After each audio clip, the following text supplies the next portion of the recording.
SOS Convida. Apoio Líder Interiores, Divinópolis.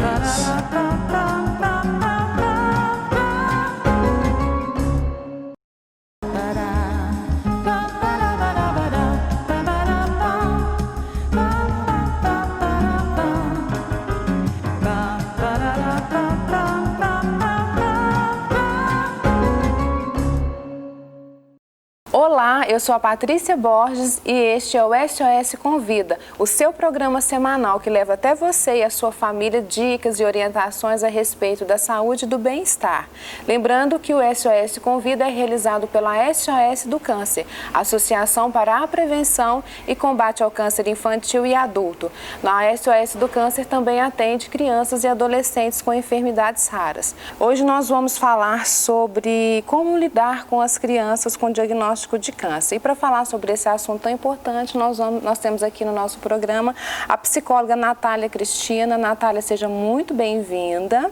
E a Natália, ela atende na Clínica Fisiocenter e ela atende pela linha sistêmica, que é um atendimento familiar. Natália, muito obrigada pela sua presença. Nós estamos nos sentindo muito honrados por você ter vindo, ter aceito o nosso convite. Eu agradeço o convite. Muito obrigada por estar aqui. Que bom. Natália, vamos começar então a nossa conversa, né, que é um assunto extremamente importante, delicado, né, de se falar. Quando uma criança, Natália, ela é diagnosticada com câncer, o tratamento, ele se inicia primeiro com a criança ou é com os pais? Então, Patrícia, inicialmente a gente deve estar conversando com a família. Pois, quem vai receber o diagnóstico, primeiramente, vão ser os familiares. Sim. Então, esse tratamento, a gente fala um acompanhamento. Porque os pais, eles têm que estar preparados para estar dando apoio para a criança, né? Entendi. E aí, nesse segundo momento, a gente entra com a criança. Mas, primeiramente, é saber quais são as angústias, quais são os medos dos pais, para estar acompanhando eles e ver como que eles vão reagir durante isso. Porque quando você recebe o diagnóstico, antes dele, você já passou por vários exames, várias constatações, então isso é uma frustração, né? Quando você recebe o diagnóstico, nós estamos falando de uma frustração. Então, trabalhar com isso é o mais importante, para que os pais consigam lidar junto com a criança. É uma frustração e também um sofrimento, uma sensação de perda, né, muito grande, uma angústia que o pai tem. E aí ele precisa digerir isso, trabalhar dentro dele de uma forma para depois ele ali conseguir dar o suporte que a criança precisa, né? E em casos de criança muito pequenininha, Natália, talvez ainda bebês que não tem muito conhecimento, né? Nem entende o que é que está passando, não sabe. E quando a criança já é maior, ela deve saber tudo em relação ao seu tratamento ou ela deve ser poupada de algumas informações? Porque o bebê, como eu te falei, ele não tem noção, então não tem como falar com ele. Mas quando a criança já é maiorzinha, o pai ou o profissional deve falar tudo com ela ou não? Tem que ir aos poucos? É importante, a cada momento que ela for passar por cada etapa, estar explicando para aquela criança o que está acontecendo. Porque quando uma criança já entra em tratamento, ela vai estar convivendo com muitas pessoas diferentes. Então, é importante que ela ter a colaboração. Então, uma criança, ela vai estranhar. Imagina todo dia chegar uma enfermeira diferente, te dar um remédio, aplicar uma injeção e a criança se sentir resistente. Então, explicar para ela o que está acontecendo de uma forma lúdica ou de uma forma mais simplista é que é o importante. E explicar de acordo com cada fase, não tudo de uma vez, não, tudo de acordo com o que for acontecendo para ela ir conseguindo entender melhor. Até mesmo para ela processar melhor. Entendi. Né? Se você dar um balde de informações para uma criança, ela vai se sentir perdida. Então, quando ela vai entendendo que aquela etapa, o que vai acontecer, para que é, o que está acontecendo com ela, eu acho que ela vai estar elaborando melhor do que se você chegar e falar, olha, explicar tudo para ela. E lembrar que se a criança tiver dúvida, os profissionais eles têm que estar disponíveis para responder, tanto ela como os pais. Entendi. Então, quanto mais informação ela buscar, dar de formas mais simples, não tão técnica, para ela entender o que está acontecendo com ela. E de acordo com o que ela for passar. Porque senão chega com um monte de informações, a criança não absorve nenhuma e acaba ficando muito assustada. Assustada, e ela vai fazer o quê? Ela não vai querer. Ela vai começar a entrar e chorar, ela vai dar, como se diz, a gente vai pensar assim, a criança está sendo mal criada. Não, ela só está se defendendo, ela não está entendendo o que está acontecendo, né? E assim, na sua opinião, como psicóloga, isso influencia né, de forma negativa no tratamento dela? Porque emocionalmente ela não vai estar muito bem? Ela vai estar abalada, ela não vai estar disponível emocionalmente. Né? E a gente sabe muito bem que em qualquer tratamento de doença, você tem que estar disponível tanto emocionalmente como fisicamente. Então, quanto mais emocional, não é fácil, né? Você está passando por algo muito novo e algo que não tem como se diz, não tem um roteiro. Não. Então, você tem que mostrar para a criança que estamos fazendo, estamos tentando e assim por diante. Como você falou, não tem um roteiro e é extremamente agressivo. A químio é muito agressiva, né? Os cabelinhos caem, isso. Cada caso. Então, assim, muito fator importante, porque cada caso de criança vai ser um caso. Então, o profissional que está acompanhando, tanto o psicólogo, né, é importante, ele está entendendo qual que é aquele câncer, entendendo quais são as informações, porque a família, mesmo que ela não pergunte, ela tem várias dúvidas. E ela precisa ter um apoio de algum profissional para ser uma referência, sentir-se acolhido. Sentir ter esse aporte todo, né? E existe uma idade ideal para conversar com a criança ou não? À medida que ela pergunta, a gente responde? Ou tem uma idade melhor que você considera? Então, pelas literaturas, pelos estudos já apresentados, a partir dos 5 anos. A partir de 5 anos. Isso. Por quê? Porque a partir dos 5 anos, ela vai compreender aquilo que você está falando. Crianças de 3, abaixo de 3 anos, de 3 a 5, elas não vão ter uma forma, elas vão só entender que elas estão dodói, né? Que é um termo que a gente usa muito com os pequenos. Eu machuquei, vou te dar um beijinho para sarar. Então é uma forma muito lúdica. Então, os de 5 anos, se você puder já passar as informações. E o mais importante é que a gente seja verdadeiro com as crianças. Porque uma criança, ela é como uma esponja. Se você começa a omitir as respostas para ela, não contar a verdade, ela consegue te ler. Ela vai saber que você não está sendo verdadeiro. Então, você vai quebrar uma confiança. Que é extremamente complicado de voltar depois. Né? Porque uma criança, você prometeu, não cumpriu, mentiu para ela nunca mais vai olhar para você e falar. Ela sempre vai te desconfiar. Então, por isso que é importante que você seja verdadeiro. Então, as crianças, a partir dos 5 anos, elas já estão mais propícias a compreender o que está acontecendo com elas. As menores seria importante trabalhar de uma forma mais lúdica. Mais lúdica, né? Com brincadeiras. Essa seria a pergunta que eu ia te fazer, a abordagem. Né? A primeira abordagem do psicólogo com a criança, o primeiro dia, o primeiro momento. Como que você faz essa abordagem? Essa primeira abordagem, primeiramente, a gente tem que sentar com a família e conversar. Para ver como que os pais querem que essa criança saiba. Porque tem muitos familiares que ainda não estão preparados para chegar e falar tudo, né? O que está acontecendo. Isso é muito importante, estar alinhado com os pais e com o médico também. E aí, nesse segundo momento, dependendo da criança, você sentar, conversar, perguntar a ela se ela sabe por que ela está naquele local. Então, mostrar se for uma menor mais lúdica, né? Então, assim, existem várias formas. Isso. E aí, a próxima pergunta, ela vem falar mais ou menos a respeito disso também, que é a questão de qual é a forma gradativa, uma forma mais direta, mas você já acabou de falar. É de acordo com cada caso, de acordo com cada fase do tratamento. Sim, faz tratamento com a família. Né? De acordo com a família, então tem vários pilares que você precisa ali identificar no primeiro momento. Para você saber, vamos ser diretos, não vamos ser? Crianças menores. Temos os casos dos adolescentes também, né? É verdade. Nós estamos trabalhando porque cada fase ela vai te ter uma emoção diferente.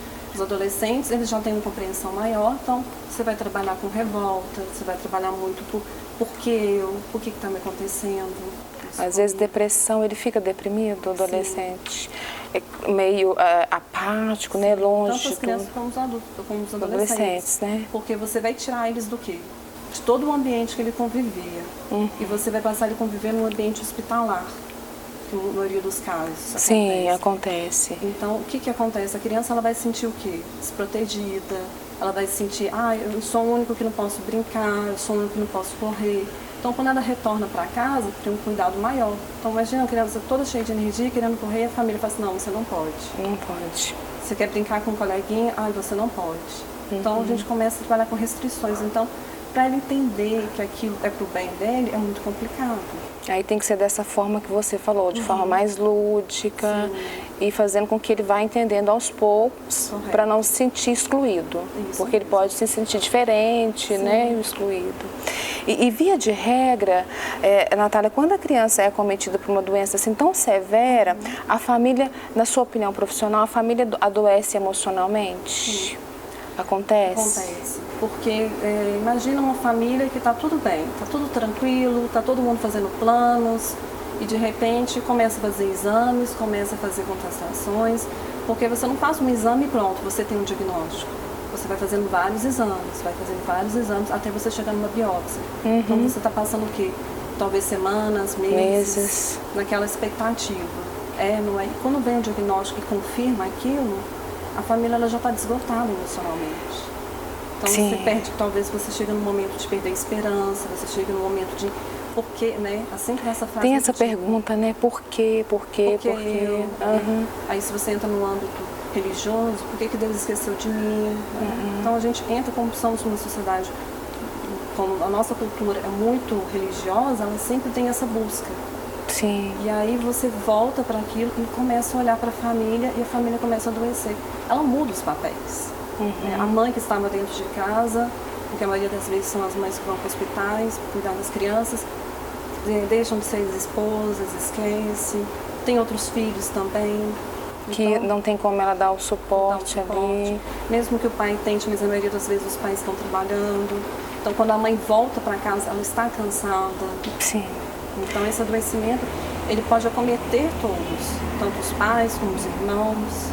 Acomete a família toda, né? A família toda. Então, por isso que é importante esse acompanhamento psicológico, para eles entenderem qual fase, para eles não se sentirem culpados. Eu ia te falar sobre isso, às vezes o pai pergunta o que eu fiz de errado, a culpa é minha, tem essa questão também de pensar, e se eu tivesse feito isso? Tem essa questão também, né? Isso. Entendi. E como profissional de psicologia, como ele pode ajudar nesses casos assim que você está me contando? Então ele deve sempre estar abordando a família, buscando saber se a família tem dúvida, encaminhando as famílias para grupos de apoio. É muito importante a família estar dividindo o seu sofrimento com outras famílias, né? Estar acompanhando individualmente ou grupo ou todo grupo. Porque cada um, mesmo sendo uma família, ele vai ter uma questão diferente. Ele vai ter uma dúvida, ele vai ter um sofrimento diferente. Então, o profissional eles tem que estar ali disponível para aquela família. O grupo de apoio, eu acredito que ele é muito importante, porque tem outros pais ali vivenciando talvez a mesma situação e a troca de experiência. A pessoa pensa, eu não estou sozinha. Um apoio, né? Dá aquele apoio, né? Tem outras pessoas passando, não que ele esteja achando bom aquela situação, mas tem outras pessoas, não é só eu, não sou culpado, não fiz nada de errado. Você começa a dividir suas histórias e ver que peraí, a minha história não é tão... Eu posso conseguir. Se ele conseguir, eu consigo também. Consigo. Isso é verdade. E quando a criança já passou pelo tratamento, já se curou, não tem mais que fazer rádio, nem quimio, ela deve continuar por um período no atendimento psicológico ou pode ter alta, Natália? Eu acho que no primeiro momento é muito importante. Por quê? Porque ele vai estar tendo uma nova readaptação. Então, ele não vai simplesmente ter uma alta e voltar para a vida normal. Ela pode ter tido algumas consequências do tratamento, né? A gente sabe, se tiver cometido algum órgão, talvez possa ter que, cortar, alguma coisa assim. E aí acontece o quê? Essa criança precisa de uma readaptação. Então, o máximo que a gente puder mostrar para ela como que vai ser a vida, como que ela vai se adaptar novamente aos novos costumes, é importante. Até mesmo para a família. Por quê? Porque a família, ela traz a criança de volta e ela quer que aquela criança se torne o seu cristão. Porque ela fica o quê? Com medo de acontecer novamente, ser cometida novamente. Então, a gente tem que trabalhar junto com o grupo familiar que as coisas estão normais, mas dentro das suas restrições. E que elas têm que deixar aquela criança viver. Porque o que acontece? Tudo bem, a criança, suponhamos que uma criança com 3 anos, ela tem alta, tudo volta à vida. Se ela não tem esse acompanhamento, quando ela vai crescendo, ela vai se sentindo o quê? Responsável pela felicidade da família. responsável pela felicidade da família. Sim. Isso é muito pesado. Isso é muito pesado. O pai pega a criança, coloca numa bolha. Sim.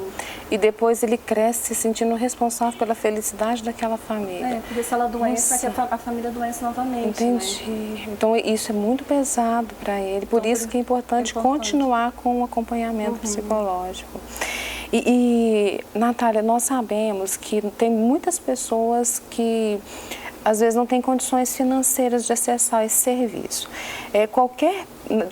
Pelo que você percebe, qualquer pessoa de classe social consegue ter esse atendimento psicológico para a família e para o paciente, para a criança? Sim, né? Porque a gente há um tempo atrás, que vamos colocar uns 20, 30 anos atrás, a gente colocava o serviço de psicologia muito elitizado. Colocávamos um serviço que só se você pagasse, né? Psicólogo é uma coisa de, é só rico que vai. E a gente vê que atualmente não, todos nós precisamos cuidar da nossa saúde mental. E aí a gente vê hoje muita clínica social, com valores acessíveis a todos. E a gente não pode esquecer do serviço do SUS, que o serviço do SUS ele tem um atendimento próprio.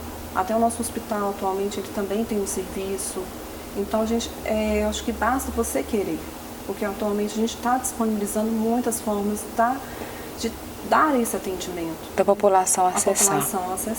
Até mesmo as faculdades, não podemos esquecer. Isso, as faculdades têm os estágios. Os estágios que estão ali. Às vezes a gente fica um pouco receoso, né, por ser estagiário, mas não precisa ficar porque ele é acompanhado por um professor. Então ele é supervisionado. Então tem muitas formas, tem muitas formas. Natália, muito obrigada por ter vindo. Nós te agradecemos muito. Foi um prazer recebê-la aqui em nosso programa e eu espero contar com você em outras vezes. Samara, muito obrigada pelo convite.